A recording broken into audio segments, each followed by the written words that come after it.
Welcome back to Up Front. The Republican field for governor in 2022 is starting to take shape. Two candidates so far have filed to run. Former Lieutenant Governor Rebecca Kleefisch put out what is essentially a platform through her nonprofit organization. She plans a special announcement Thursday in Waukesha County. State Representative John Mocco of Ledgeview also filed. He told our editorial partner, WisPolitics.com, that he'll make a final decision this fall. Wisconsin Republicans will head into the big 2022 election year with a new leader. They elected Waukesha County Executive Paul Farrow, state GOP chairman, late last month, and he's joining us now on Up Front. Thanks for being with us today. Adrian, thanks for having me. So, I think let's just get right to it. There are 3 election investigations going on in Wisconsin. This will probably be a big part of your job, and I want to get the pulse of the party from you. This seems so divided. You have the people who say, this was a fair and free election, let's move on. And then you have the people who want this investigated. Could you kind of break this down to a percent? Are we 50-50 in the party, 80-20, 40-60? You know, I would say we're 50-50, 40-60, 80-20. How about if we put it that way? Everything. When you look at it, I think there's a lot of emotion around the 2020 election and what came out of it. There's innuendos, there are challenges that are occurring. You know, when you look at Speaker Voss and what he's doing with Justice Gableman, setting up a forensic study, you've got Representative Brandtjen looking at that cyber audit study that she wants. I think what people are really looking for is an answer. Just, was there a problem? Were there improprieties? We know that there was a lot of confusion and challenge that came through because of a response to COVID in 2020 for the election. People wanted to make sure, was it done properly? Is it done effectively? If there's improprieties, we need to know about it. We need to take advantage. I shouldn't say take advantage. We need to take corrections so that we make sure it doesn't happen again. And how do you bring people together? You have the Janelle Brandtjens, the Robin Vosses, people who don't want an investigation at all. How do you bring the party together on this? That's a really good question, and tune in. You know, when I look at it, that's the challenge that I have moving ahead. I have to go out in what I have found in my previous lives as a small business owner, as a state legislator, really have to get out and listen to the people. Everybody talks about, and I think one of the things we use are definitions. We hear about a cyber forensic audit or a forensic audit or an audit. That means something to different people. And I think my responsibility in the next couple of weeks, maybe 2 months, is to really get out and talk to as many people across Wisconsin to get the pulse of what they're really looking for. Be able to bring that back, create that message that we're saying, this is how we're going to provide for effective, safe, and responsible elections moving forward, making sure that people's votes are recorded and that there aren't improprieties. We saw that picture of Speaker Robin Vos and Donald Trump. We know that they met to talk about the election. How much does Donald Trump still control what's going on in the Wisconsin Republican Party? I think he still has an influence as the past president. I think there was a lot of enthusiasm around his presidency. He touched the pulse of a lot of people.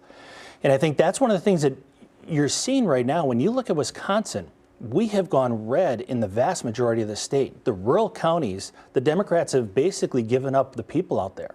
When you look at the farmers, you look at workers out there, hardworking individuals, the president tapped into an energy that they're like, hey, what about us? You're forgetting about us. You're leaving us at the side. President Trump came in and is making changes for us. They're still passionate about the guy that helped them to step up to the next level. And I think that's one of the things that we have to look at as we move forward, is we've got a great energy flow that's moving across the state because of what President Trump has done in his 4 years. We have to be able to harness that as we move forward to make success in 22. Let's talk about some of these big races coming up. Senator Ron Johnson, is he running? You know what? You'll find out as soon as I do. You know, I've talked to Senator Johnson a couple of times. In fact, I've talked to him just 2 days ago while I was here, and asked him how is he doing? What's his thought process? He's still contemplating it. When you think about what he's done in the first 2 terms, he came in kind of as a dark horse in 2012 and swept it and made significant changes. People said that he didn't have the opportunity. He wasn't going to be electable his second time around, and he proved them wrong. I think, again, he has tapped into an energy that people are looking at saying, we need to try to make significant changes. We know that DC is broken. I need people that are going to stand there and say, okay, before we move forward, is this in the best interest of the entire country? And I think Senator Johnson's done a great job doing that. What about when it comes for the race for governor? Rebecca Kleefisch basically released her platform, even though she hasn't said that she's officially running. But how big do you think the Republican field will be? I wouldn't be surprised if we have 3 or 4 individuals that vie for that position, that we look at the primary.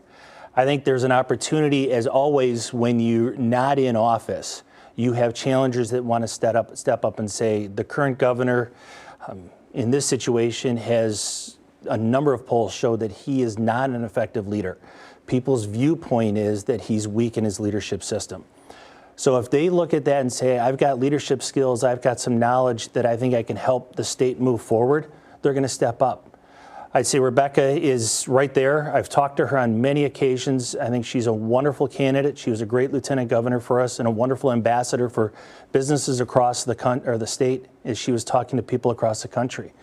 But there are other candidates that are out there that I've talked to that are thinking about getting in. Your name's been thrown out there. My name has been thrown out there. It's not going to happen. In fact, I will say that I am excited about the position that I'm taking on right here as state chair. My goal is to really unify the party and strengthen it from the top down, bottom up.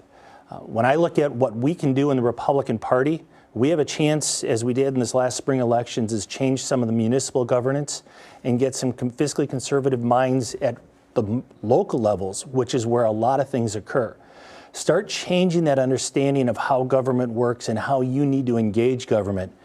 Our job is to really tap into those grassroots individuals at all levels and build it up as we go. You're going to keep your paying job as Waukesha County executive. That's a nonpartisan position. How do you balance these two?